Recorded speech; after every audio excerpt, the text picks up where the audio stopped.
क्या आपने कभी सोचा है कि जो चीजें लोग बेकार समझकर फेंक देते हैं, वही चीजें आपको हजारों और लाखों रुपए कमा दे सकती हैं?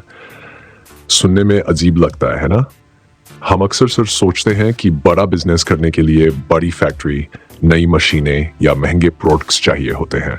लेकिन सच्चाई ये है कि आप पुरानी और इस्तेमाल की हुई चीजों को रीसेल करके शानदार कमाई कर सकते हैं। और इनमें सबसे ज्यादा फायदा देने वाला बिजनेस है यूड फर्नीचर रीसेल बिजनेस। अब सोचिए, क्यों लोग पुराना फर्नीचर बेचना चाहते हैं? वजह साफ है।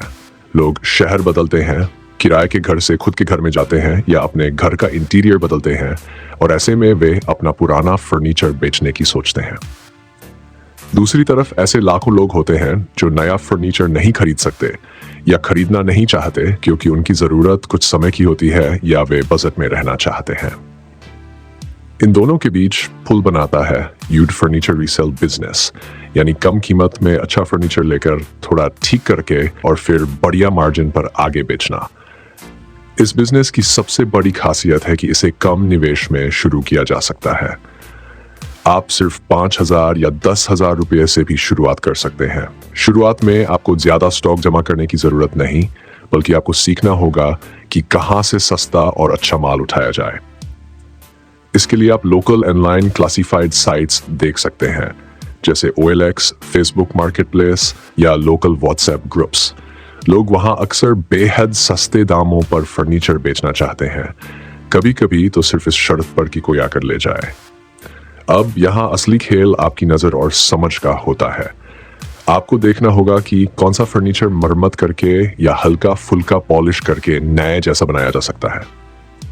मान लीजिए आपने एक पुरानी लकड़ी की डाइनिंग टेबल सिर्फ 500 रुपये में खरीदी, उस पर 2,000 रुपये मरम्मत और पॉलिश पर खर्च किए और फिर उसे 7,000 रुपये में बेचा।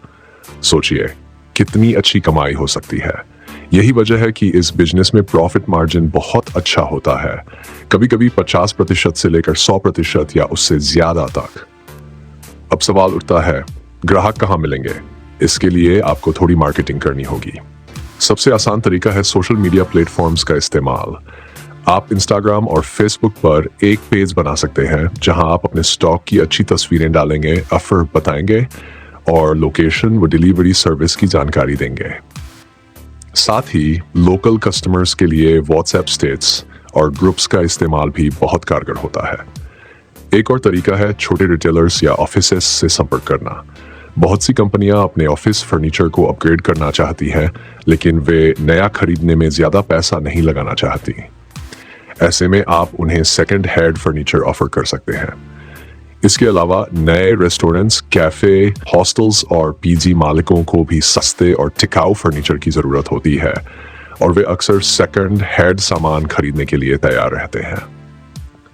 यूज्ड फर्नीचर बिजनेस में एक और दिलचस्प पहलू है। इसमें आप अपनी क्रिएटिविटी जोड़ सकते हैं।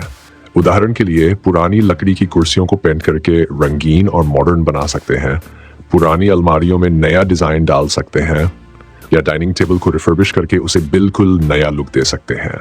इससे आपके प्रोडक्ट्स की वैल्यू बढ़ जाती है और ग्राहक ज्यादा पैसा देने को तैयार हो जाते हैं। अब बात करते हैं डिलीवरी और स्टोरेज की। शुरुआत में आप घर से काम कर सकते हैं, अपने स्टॉक को अपने गैरेज या किसी छोटे कमरे में रख सकते हैं।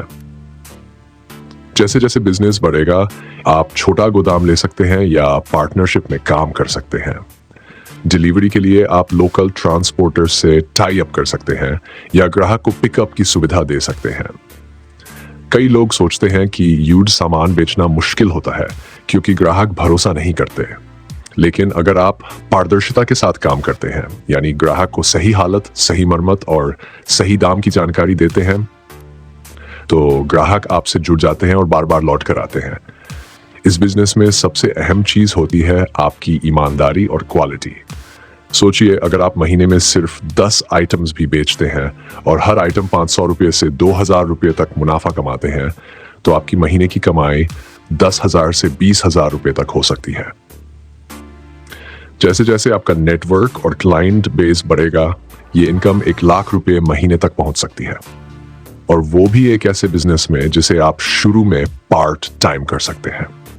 आने वाले समय में जैसे जैसे लोग सस्टेनेबिलिटी यानी पर्यावरण के प्रति जागरूक होते जाएंगे, सेकंड हैंड प्रोडक्ट्स का मार्केट और बढ़ेगा। लोग नए सामान पर पैसा खर्च करने से ज्यादा रिफर्बिश्ड यानी ठीक किए गए मजबूत और सस्ते सामान में रुचि दिखाएंगे। अगर आप इस बदलाव को समझकर अभी से शुरुआत करते हैं तो आने वाले 2-3 सालों में आपके पास एक मजबूत बिजनेस खड़ा हो सकता है। तो सोचिए, क्या आप तैयार हैं अपनी नजर, अपनी मेहनत और अपने हुनर के दम पर यूड फर्नीचर रीसेल बिजनेस शुरू करने के लिए? क्या आप तैयार हैं उस मौके को पकड़ने के लिए जहां लोग बेकार समझी जाने वाली चीजों से आप शानदार कमाई कर सकते हैं? आखिर में मैं आपसे एक सवाल पूछना चाहता हूं। अगर आपको यूड फर्नीचर रीसेल बिजनेस में उतरना हो तो आप सबसे पहले किस तरह का फर्नीचर चुनेंगे और क्यों? कमेंट करके जरूर बताएं।